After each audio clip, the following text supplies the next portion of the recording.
Hello, I'm Father Mitch Pacwa, and welcome to EWTN Live, where we bring you guests from around the world.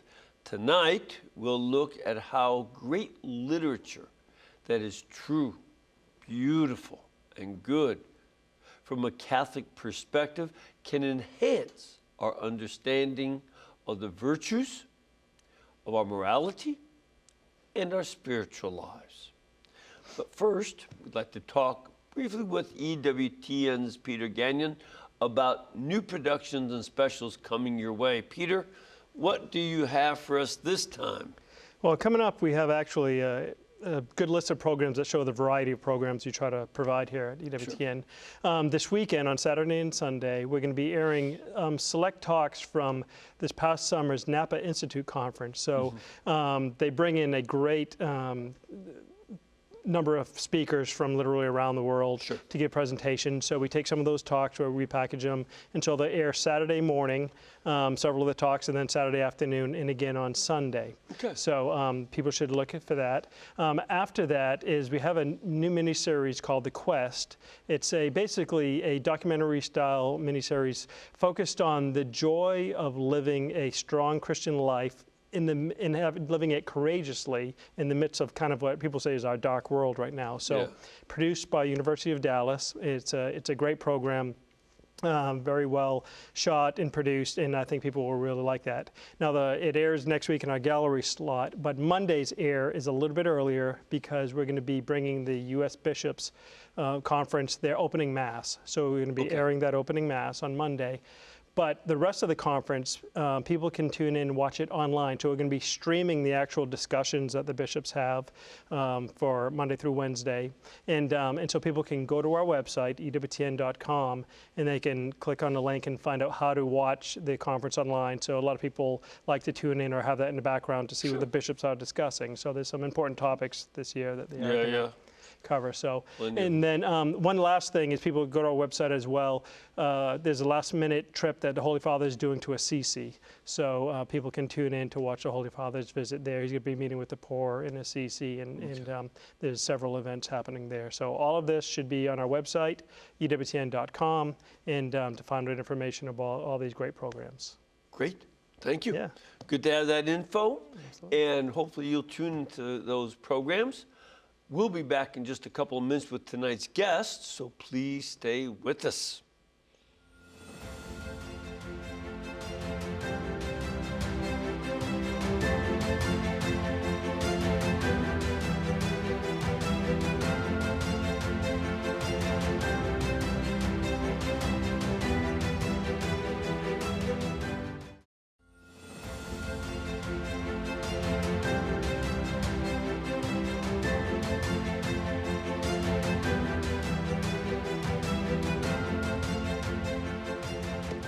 Welcome back. Now, some of you may be working on reading a list of great works of literature, and if you're not, you ought to be.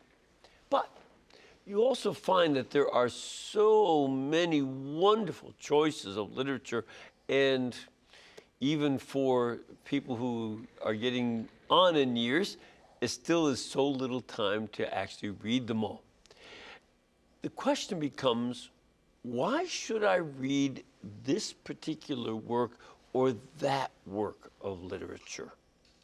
Our guest tonight tries to answer that question from a Catholic perspective, curating a list of classics that will inspire and enchant us while at the same time teach us great truths to deepen our faith, our morals, and our personality. So please welcome the author of a wonderful book, Literature, What Every Catholic Should Know, Mr. Joseph Pearce. Joseph, welcome back. Father, it's great to be back. Good to have you. Good to have you. And again, to educate us on various aspects of literature. I really enjoyed this book. I'd never seen anybody quite divide up the history of literature in such a very simple way, and yet I think a very significant way. You give three great periods of literature and connect that to our faith. Let's start off talking about that. What's the first great period of literature? Well, the first great period of literature is the period that precedes the coming of Christ. So the literature of the ancient Greeks and the ancient Romans. So specifically Homer and the great Greek playwrights such as Sophocles and Aeschylus.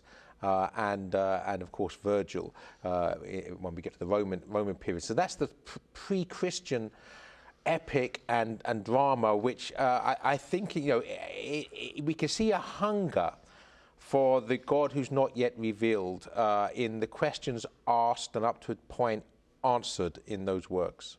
And they do talk about the Greek and Roman gods and goddesses.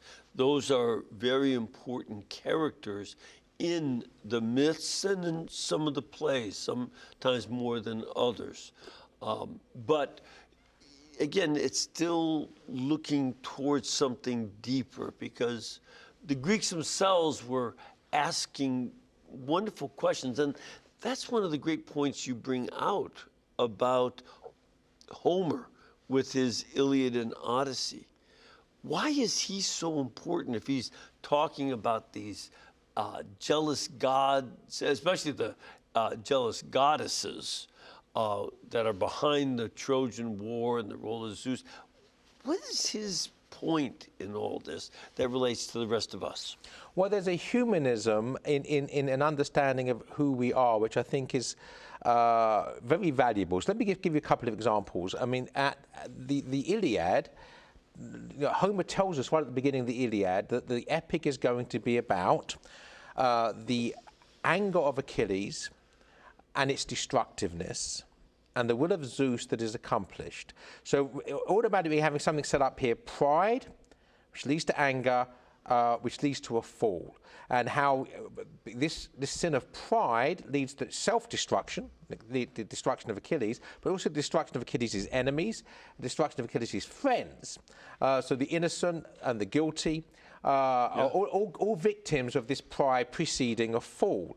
So that's a very valuable lesson. And in many respects, in the Odyssey, it's even deeper, because right at the beginning, Zeus says that mortals blame us for suffering, but it's their own recklessness which brings suffering beyond that which is given. So there's an awful lot there, right? First of all, whenever things go wrong, we blame the gods or God. We don't want to blame ourselves.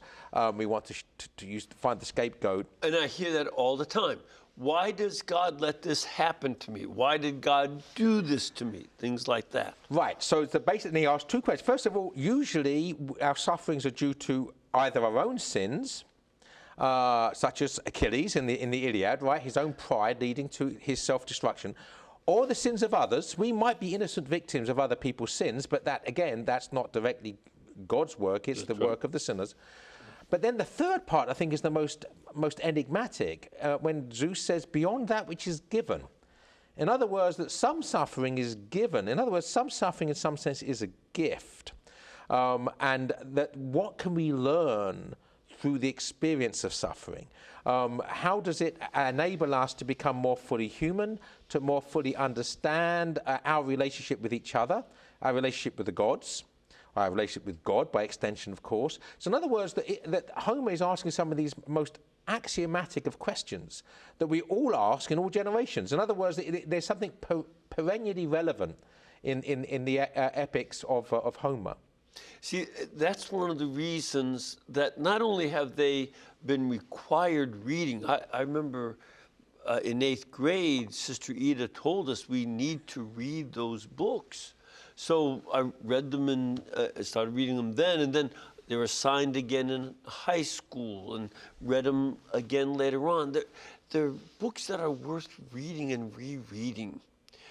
because they do bring up these basic questions. And also, of course, apart from them being worth reading in their own right, for the reasons we've just discussed, they're foundational. In other words, you know, without Homer, there's no Virgil. Without Virgil, there's no Dante. In other words, the understanding of Western civilization, if you like, as an organic living thing that grows through the millennia, where we're all building upon this shared experience of goodness, truth, and beauty, and the lessons we can learn about our own shared humanity and our relationship with God. That's part of a living tradition, and we build on future past generations. It's a living past. So we need to know these early works because they're the foundations upon which so many other things rest. Yeah. And, you know, well, I don't want to neglect some of the other ancient writings, but they did not have the same impact because, A, the script was too difficult to learn, so people didn't learn cuneiform and such and translate it, and B, it was lost, you know, to readers by about, 500 BC. So it just was, that literature didn't have the impact that Homer did. Then after you talk about Homer and Virgil and this great impact that they have on early, and by the way, I don't know, I didn't mention this to you before, but I did a special on the Vatican Library. I was able to see a copy of Virgil's Aeneid from the 4th century AD, wow. Illustrated. Wow. You know, imagine a book of this that's so important. It's been kept in the Pope's basement for the last 1,600 years. So this is important literature. But then you go to the second stage. Tell us about this second stage of literature. So this is the period of Christendom, the period of what I call enchantment, where we actually understand that the cosmos is being sung into being by a loving God. So we have the great works of Christian literature, and certainly in literature, what every Catholic should know, I focus on the obvious. Obviously Dante, obviously Chaucer's Canterbury Tales, but I also spend a bit of time on Beowulf, which is the English epic, which again, written by a monk, profoundly Christian, and is addressing the heresy of Pelagianism. You know, and we're tempted to think, well, who cares about a 1,500-year-old heresy? I mean, it's dead, it's dusty. But in actual fact, as you know, Father, that Pelagianism is probably the most popular heresy around today. You know, it's the heresy that we can get to heaven by the power of our own will, by self-help. We don't actually need grace. If we don't need grace, we don't need the sacraments, we don't need the church. So the whole self-help religion, if you go to Barnes & Noble, you've got shelves and shelves of it. Pelagianism is alive and well. So in that sense, Beowulf, you know, as a cautionary tale about the dangers of believing in Pelagianism and its inability to defeat the power of evil, is absolutely very perennial and timely. And it's important to note that the founder of that heresy was a monk priest named Pelagius, who came from either Britain or Ireland. He was a Celtic person himself. And that's why it was so important that the great English epic of Beowulf confront that sin. Yeah, and that heresy was actually most virulent in Britain. I say, perhaps not surprisingly, because the heretic himself was British, but it lingered. It lingered because, you know, it's an early heresy, but by the time of Beowulf, it's still very much a part of British culture. So, for instance, the Beowulf poet's almost certainly contemporary with St. Bede. And in Bede's Ecclesiastical History of England, we see he spends several pages talking about the Pelagian heresy and the efforts to bring it under control. So this was something which was manifesting itself as something which was destructive of the unity of Christendom at the time that Beowulf was written. But it's also significant to note that it's a monk who writes the great Beowulf. You usually don't learn that when you're in English class. Usually it's associated with Danes and Vikings and those kind of folks, but it's not some pagan, it's a Catholic monk. And this is another part of all this second stage. Catholics are, in some ways, filled with that sense of the sacraments, where Christ lets his grace come to us in pouring of water, the anointing with oil, in the eating and drinking of the body and blood of Christ in the form of bread and wine, and in the laying on of hands and hearing confession. We're a sacramental church, and these concrete images and the art show up also in this literature, doesn't it? Yeah, I mean, basically what Christ does, one of the many things that Christ does, is he baptizes the imagination. Yes. And what we see in the greatest Christian literature is the baptized imagination, the imagination that has a sacramental understanding of reality, which manifests itself in these beautiful works of art, in literature, music, and the visual arts. Yeah. In fact, there was a Jesuit, you may want to look him up sometime, Father Phillips, who was teaching English literature, English and American literature, in film. So books that were made into movies. And only after writing 14 or 15 books on this topic did he realize almost all of the authors were Catholics. Not always good Catholics, Right. but they were Catholics whose sense of the sacraments gave concrete images that stuck in your imagination and could be put on film. Yeah, and also, of course, that the way that the Catholics understand Scripture manifests itself in the way they write literature. So St. Augustine tells us about the necessity of reading signs, natural signs, conventional signs. In other words, that reality is read allegorically. And then Thomas Aquinas, of course, tells us that there are no fewer than 3 separate levels of allegorical meaning in the reading of Scripture. So this is what baptizes the imagination, the understanding that things can be understood figuratively, literarily, and not just literally. And that's lost in the Protestant Reformation, because the whole idea of sola scriptura is just you and the text. The text itself, if you like, becomes a literal, not a literary artifact. And the imagination is stifled by that. And that's why there's very, very few good works of Protestant literature. Well, Martin Luther and I believe John Calvin, I know Luther, strongly rejected allegorical interpretations of Scripture. Only the literal sense was meaningful. And Catholics had always had the literal and the allegorical and a moral meaning. Yeah, I mean, the very structure of Scripture is that the Old Testament is an allegory that points to the New. So there's this allegorical dimension, the very form of Scripture. So we are meant to see reality in terms of allegory, which means we're meant to see reality literarily, which is why great literature can show us ourselves. It can show us not just who we are, but who we should be, and also who we shouldn't be. Mm-hmm. And it could also place us, the who we are, who we should be, and who we shouldn't be, within the context of a cosmos that we can understand through this literature.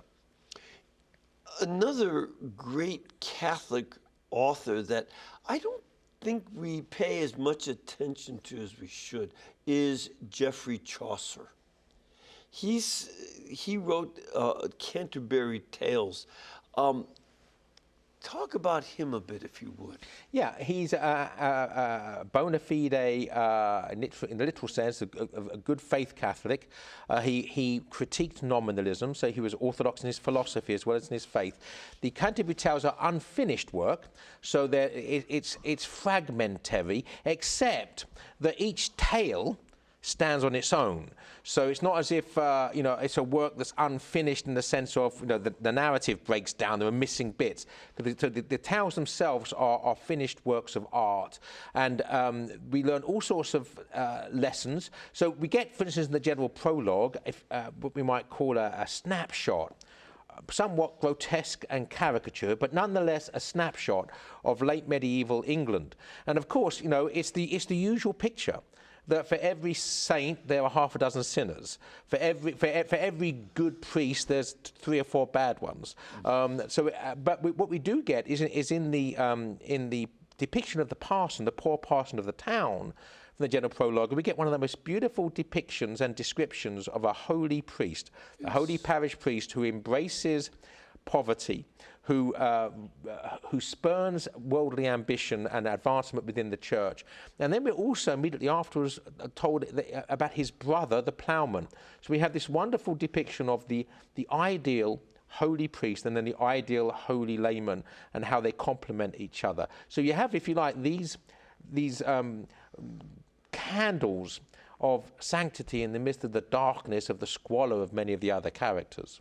And I like to think of Geoffrey Chaucer. If someone wants to start reading him, instead of looking to Chaucer for a feature-length film, like say the Iliad has become, think of it as a television series. That it's these small episodes, and you can read each episode in a fairly short time, and just enjoy what, quote, merry old England looked like from somebody who was there, not from some Hollywood schnook that is making stuff up. Yeah, absolutely, and you're completely correct, because it is, it's episodic. That's exactly what it is, because each character, the story basically, for those of you viewers that don't know, is that there's this challenge that these pilgrims are going to pilgrimage from the Tabard Inn in Southwark, just south of the River Thames in London, and they're going to go on pilgrimage to Canterbury, to the shrine of St Thomas Becket. And what they're going to do on the way there, each of them is going to tell 2 tales on the way there and 2 tales on the way back. So the plan was that each of them would tell 4 tales. He never finishes it. But the point is, we have enough of these tales that it's a significant, major work of literature. Even what he did write in itself is one of the major works of Western civilization. Absolutely. On the other hand, you have not too much earlier than he is Dante. You mentioned Dante earlier, who is an Italian. He's not English. He's an Italian with an ingenious way of writing the poetry in Italian, but it's the first modern Italian piece of literature, and yet it imitates the ancient Virgil. Virgil is his guide, but he's going through hell, purgatory, and heaven. Again, a very Christian picture. Give us some of your reflection on him. You know, Dante, I mean, if you were to decide who were the greatest writers of all time, yes. I think there'd be 3 candidates that could, should I say, fight it out. Yes. One would be Homer, who we've discussed already. One would be Shakespeare, and the other would be Dante. Yes. He's the divine poet. He's a disciple of the angelic doctor. He's the angelic poet, perhaps.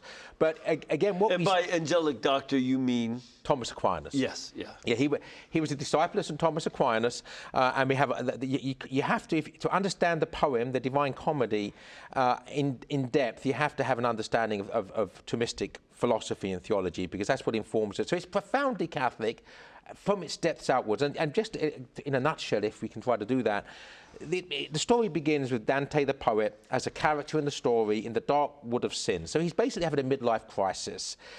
He has the habit of sin. The 7 deadly sins have got him lost. He can't escape because of the sins themselves that he's now basically enslaved by and entrapped by, and he can't escape. So he gets divine help, grace. The Blessed Virgin asked St. Lucy, the patron saint of the blind, apparently, appropriately enough, because Dante's blind at this point, to ask Beatrice, Dante's beloved, to send Virgil to be Dante's guide. And then he has to understand himself. How does he understand himself? First of all, he has to descend into hell to know himself through the reality of the sins to which he's addicted. And only when he's passed through those various levels of hell with various 7 deadly sins, gets to pride and the traitors right at the bottom, then he climbs up purgatorially. So now his sins are purged because of his sense of contrition, his newfound sense of love for God and neighbor, and he meets these souls in purgatory, and then eventually they get back to that place of primal innocence at the top of Mount Purgatory, Eden, and it's from Eden that they ascend then into the company of the saints, into paradise, and eventually Dante even has a go at the beatific vision. Yeah. Which he describes basically as both Trinitarian and incarnational. And again, this is a marvelous way to understand the theology of St. Thomas, but it's even if you've not read St. Thomas Aquinas, this will, in some ways, baptize your imagination in Thomas's view of life. It's just fantastic. And too many people only read the Inferno. Yes. In college courses, they only read the Inferno.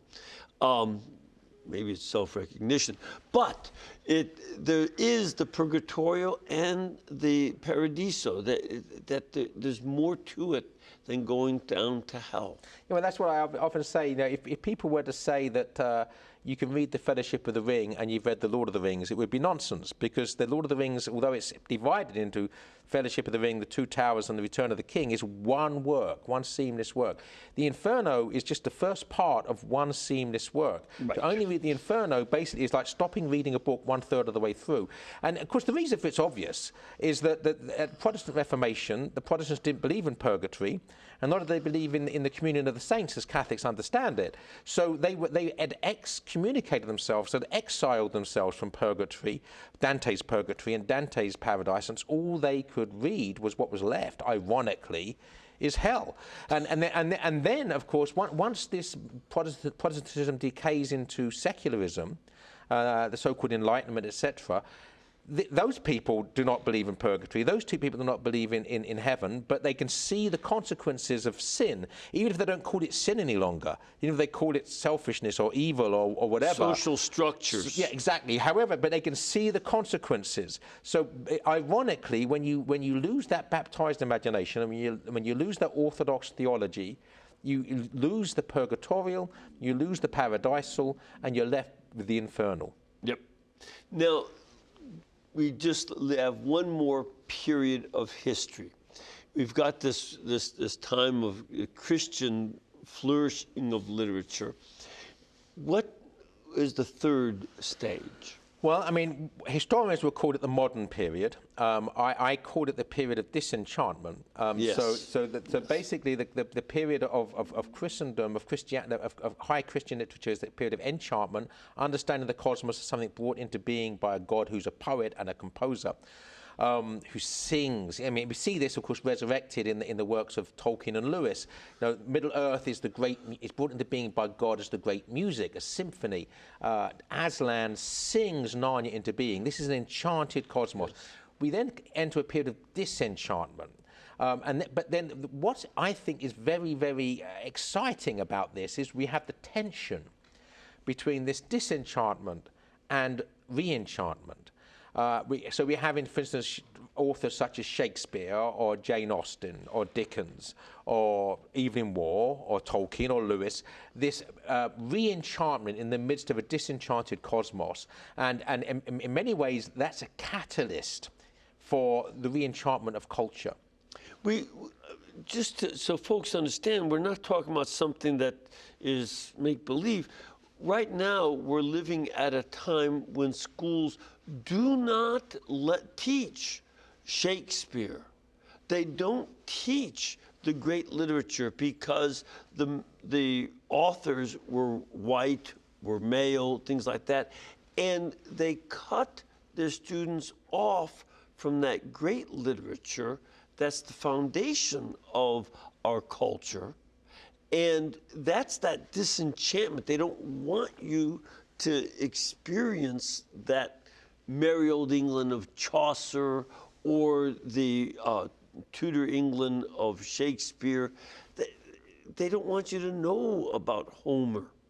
And they don't want you to know these ancient thinkers and writers. And that disenchantment is a temptation.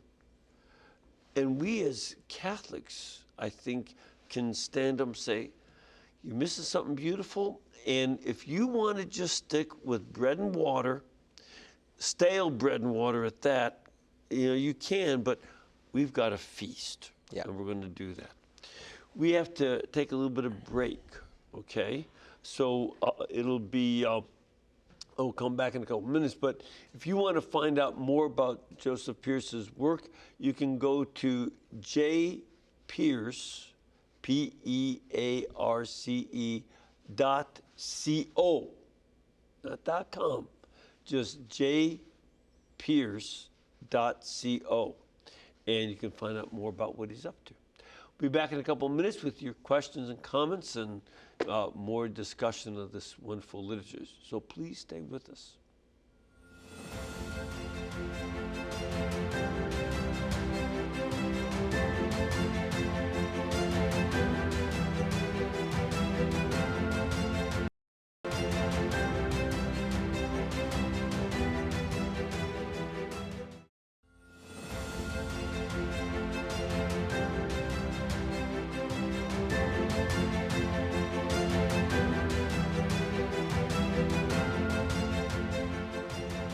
All right, we have been discussing a really fun book. I enjoyed reading this. It's called Literature, What Every Catholic Should Know by Joseph Pearce. And you can get it at ewtnrc.com, where it is item number 2120. And it'd be a good thing. And is this printed in the United States? Yes, it is. So you can get it for Christmas without it sitting on a ship out off the shore of Los Angeles. Ready for some questions? Indeed. Let's start off with Susan. Susan, where are you calling from? From Louisiana, Father. Well, aren't you something? And what is it that you'd like to ask? What would you suggest that people read? There are some people that are not inclined to heavy reading or simply do not have the time for it. Would you suggest Cliff Notes or Wikipedia simply to familiarize themselves with these great writings? Well, I would say, first of all, that the reason I wrote my book, Literature, What Every Catholic Should Know, is that so that people can actually get a panoramic overview of the great works of Western civilization and the great works of Christian culture without Cliff Notes that are normally poisonous, so certainly not Cliff Notes, and without Wikipedia, which is, if not poisonous, then inadequate. So I would suggest the book that we're discussing tonight, Literature, What Every Catholic Should Know. And I'm also writing a series at the moment online for Crisis Magazine called Great Literature in a Nutshell, where I try to encapsulate a great work of literature in about 1,000 words.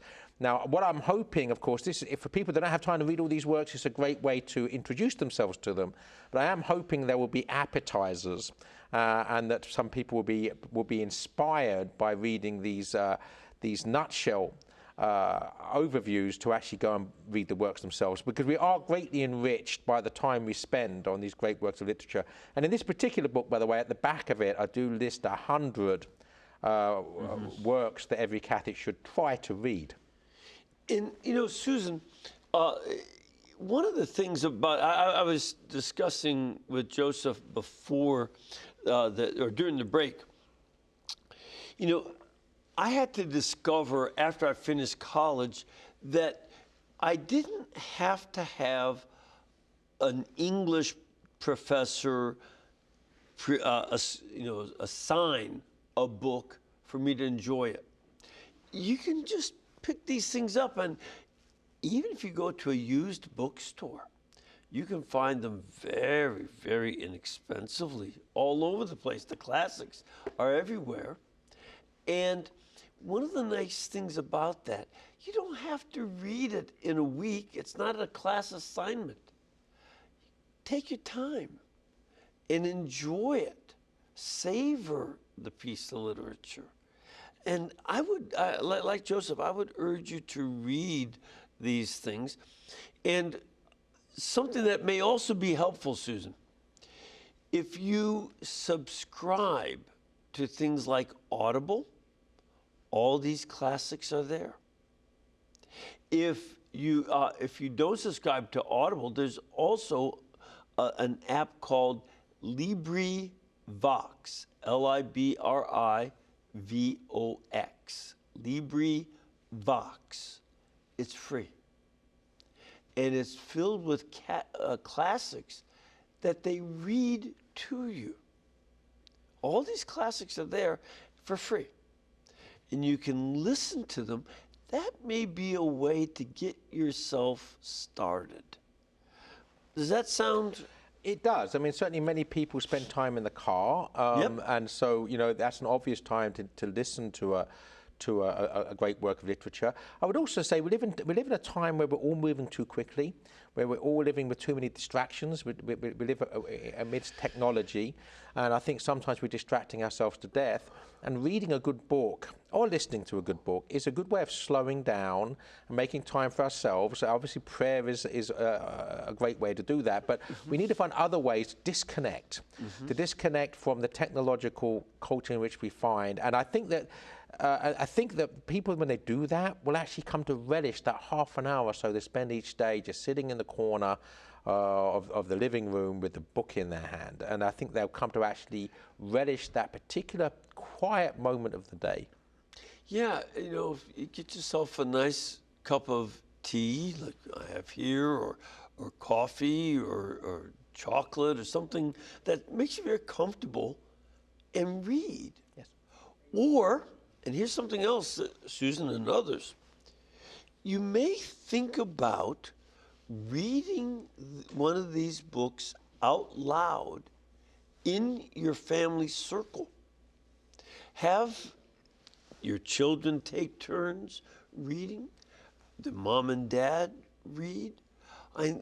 That's a great thing to do as a family, and to read something like the Iliad, with your family, or Dante.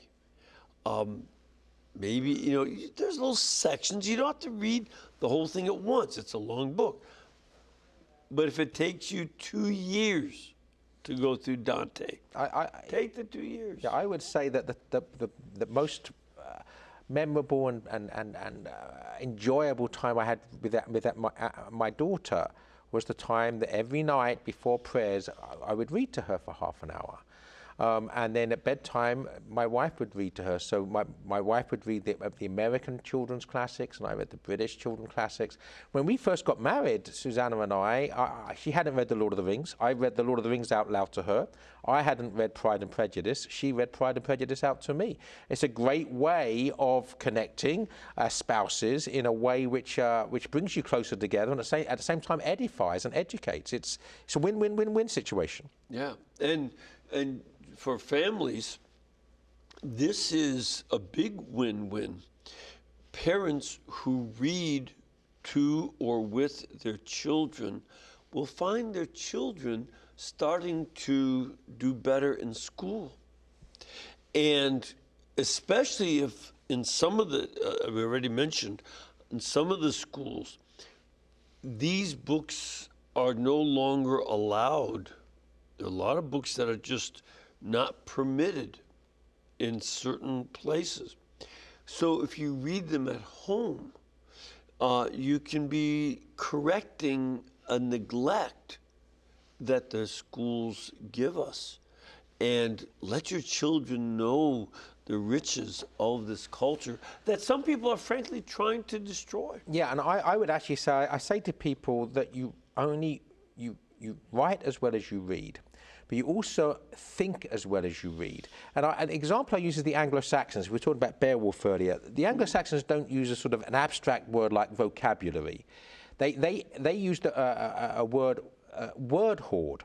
Each individual person has his own unique word hoard, and every new word that you add to your word hoard is a real wealth. It enriches you, because how do we understand ourselves and how do we understand the cosmos? Well, we think with words, and the more words we have in our word hoard, the more we can articulate the reality in which we find ourselves, first of all to ourselves, and then to others. So basically, by reading these works of literature, which have this huge word hoard that they draw from, this huge vocabulary, enriches us in a way that allows us to understand ourselves, our neighbor, and the cosmos in which we find ourselves. If that's not an investment of time, what is? Yeah. When I was just earlier this morning talking to a classmate of mine from Novitiate. We entered the society together back in '68. And we were talking about how we had a class in which we had to read out loud, because reading out loud at dinner and lunch was part of our life. And that the teacher, Father John Foley, used to make sure that we, read well. And he would, stop and said, "Repetat," repeat it, and, say it again so that it could be understood. And that was very important for us. And if you do have to do correction, or if a kid says, "Well, Mommy, I don't know what that word means," have the dictionary right there. Look it up with them. Yep, absolutely. I remember actually, Father, and I can't remember which monastic house it was, but within the last few years, I was with the brothers at breakfast, or at least one of the meals, and they were reading out loud, and they were reading Mark Twain's Joan of Arc, which I'd never read. Mea culpa, so it's one of my sins, one of my numerous sins of omission, and it awoken me, having read out loud by one of the monks while I'd been eating breakfast in silence with the rest of the community. Awakened in me the beauty of Mark Twain's language and the way he's talking about Joan of Arc, and again in a way which is incarnate, which probably transcended the experience I might have had if I was just reading it myself. So again, reading out loud is something we should be thinking about doing. Yes, it's a really nice thing, and that's also why I recommend for taking a look at LibriVox, where you get free classics, or Audible, where you can get books read to you that are more contemporary and things. That's a great way for people who are jogging on a treadmill or driving in the car, can pick up some of this literature as well. One of the other things that this brings up too, I've noticed a marked decline in American English. People are not speaking as well. There's substituting vulgarities for the lack of a wide variety. And if you don't read, you won't learn your vocabulary very well. Precisely. And it was Chesterton way back in the 1920s. In a talk, he said the talk was called "The Coming Peril," and he said that I suspect you think that the coming peril I'm going to speak about is Bolshevism. This was just a few years after the Russian Revolution. He said, but the best way of destroying a utopia is to try it. So he's a prophet there. Put this nonsense into practice and it will collapse. But he said no. The coming peril is standardization by a low standard. In other words, the dumbing down of culture to the lowest common denominator of banality.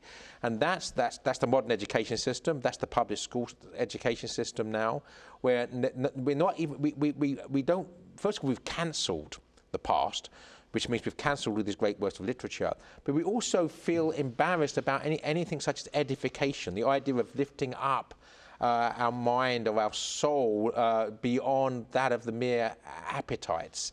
So what hope is there? No wonder people are doing not much more than grunting now to each other like cavemen, because we no longer allow ourselves to enjoy and learn from these great riches, this great wealth that we have already there of 3,000 years of accumulated goodness, truth, and beauty. Yeah.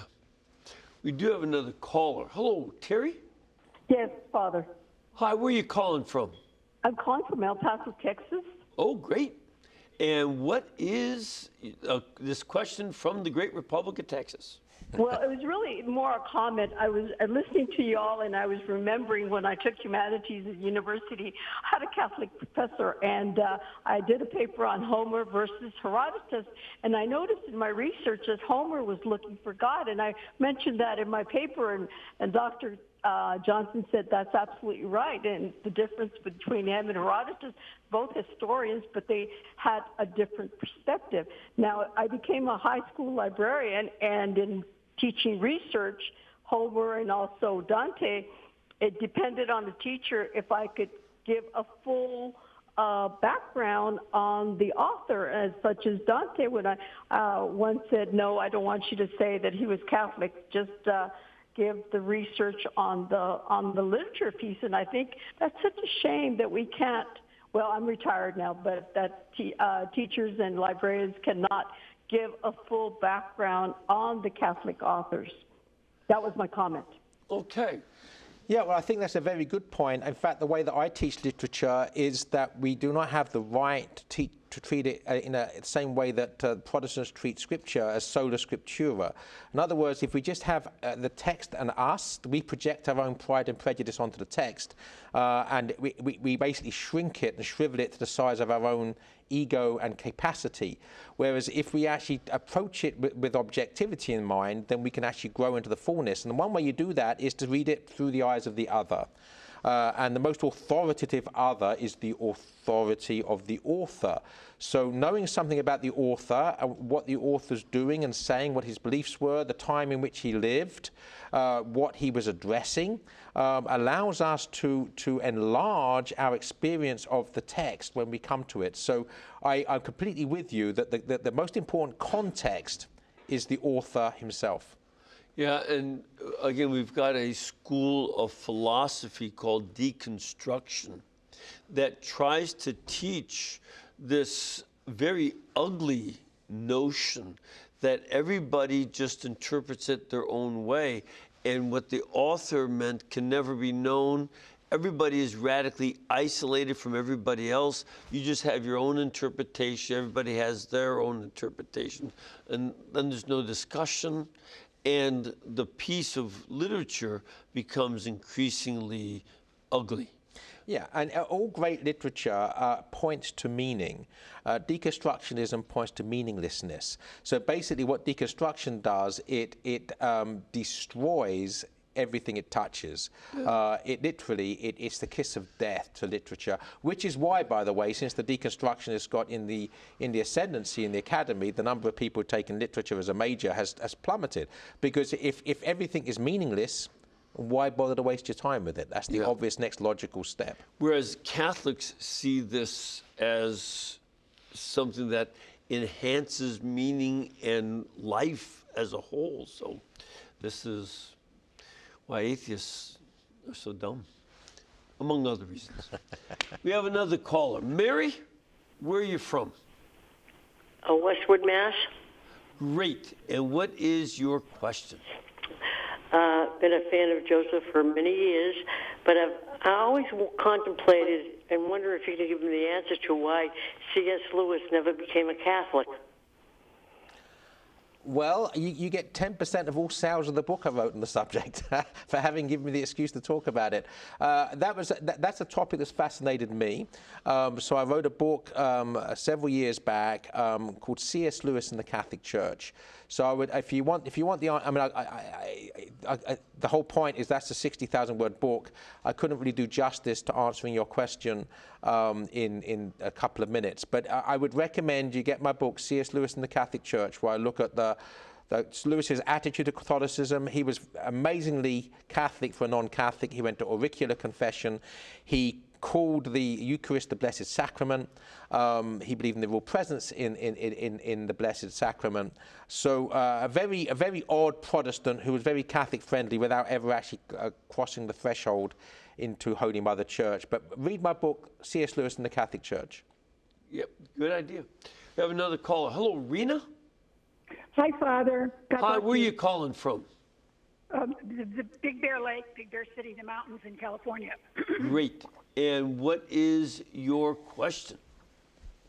Well, when I was 6 years old, my mother had me memorize The Quality of Mercy from The Merchant of Venice, and it's always struck me. It stays with me, and I would like to have Mr. Pierce's and possibly your interpretation, Joseph Pierce, on the significance of it in Shakespeare's. It just, all of a sudden, after all the funny things in A Midsummer Night's Dream and the fairies, we have this, it explodes in this beautiful Christian, it's, ecstasy, thought of, what are you going to gain, Antonio, with your Shylock, with your pound of flesh? Take it, and The Quality of Mercy is so beautiful. And I just thought what is the significance of it in terms of Western evolution of Christian thought and Western civilization? Well, And this is a great question about The Merchant of Venice, because this is one of those fantastic plays that rarely gets done anymore because of the fear of anti-Semitism. But what's your reaction? Well, a couple of things. First of all, a great question. I don't want to be plugging my own books, but the best answer to some of these are just to say that I wrote a book called Through Shakespeare's Eyes, Seeing the Catholic Presence in the Plays. And there were several chapters in that on The Merchant of Venice, including, of course, this wonderful talk by Portia, the Quality of Mercy speech. Portia is one of the most profoundly deep characters in all of literature, and shows Shakespeare's ability to depict an extremely strong, wise, virtuous, and Christian woman. But as regards the other question about anti-Semitism, one thing that people don't realise, and I talk about this in my book, is that Shylock is actually, for Shakespeare's contemporaries, Shylock would have been seen as a thinly veiled Puritan. And the reason for that is that the practice of usury was illegal in England. There were no Jews in England because they had been expelled by King Edward I 300 years earlier.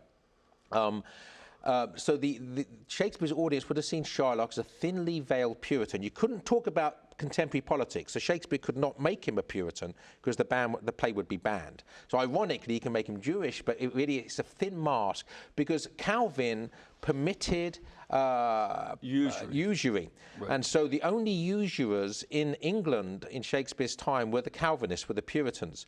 So if you actually look at it, the Mark the Music speech from that is that that Shylock has no understanding of the beauty of music. He's depicted very much as a Puritan. I mean, Shakespeare depicts Puritans in other plays. So that's the very interesting thing about it. So the Quality of Mercy speech, in many ways, that Portia's giving, is actually addressed to Shakespeare's own Puritan contemporaries. Yeah, and criticizing them, not really Jewish people. It's a play that should be read for its wonders and beauty. But we've run out of time. Thank you for writing this book. It's called Literature, What Every Catholic Should Know, by Joseph Pearce. You can get it at ewtnrc.com, where it's item number 2120. And also you can find out more about Joseph from jpearce.co. And Pearce is P-E-A-R-C-E, jpearce.co. Thank you for being with us and for helping us to understand more of literature. My pleasure. And may the Lord bless you and all of our audience, the Father, the Son, and the Holy Spirit. Amen. And we can bring Joseph here along with all of our other programs only because the network is brought to you by you. Please continue your support for us by keeping us in between your gas bill, your electric bill, and your cable bill, and we'll pay our bills too. Thank you, and God bless.